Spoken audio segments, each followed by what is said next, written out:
कौन आहेस तू? यही तो मैं तुमसे पूछना चाहता हूँ। वोटिंग बूथच्या बाहेर ओ शुक करून तू हाक मारली होतीस। तुम्हें देखकर ऐसा क्यों लगा जैसे हम जसं की गेल्या कित्येक दशकांपासून आपण प्रत्येक वोटिंग नंतर भेटतोय। रिझल्ट आणि एक्झिट पोल सारखं आपल्या दोघांच्यात काहीतरी घट्ट कनेक्शन आहे। गणितात किती जरी वेळा नापास झालो असलो तरी कुणाचं लीड किती येणार हे सांगणारे गणित तज्ञ आहोत आपण। मैं खुद परेशान हूं, मेरी कुछ समझ में नहीं आ रहा।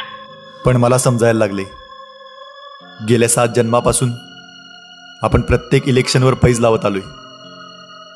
आपल्या दोघांच्यात पैजेचं कनेक्शन आहे। नहीं, मैं तो तुम्हारा नाम तक नहीं जानता। पैज लावायला आपलं नाव नाही, फक्त उमेदवाराचं नाव लक्षात पाहिजे।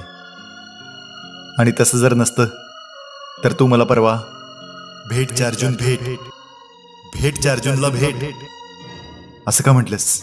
भेट 4 जून भेट 4 जूनला भेट 4 जून भेट 4 जून भेट 4 जूनला भेट लावायची काय मग पैज?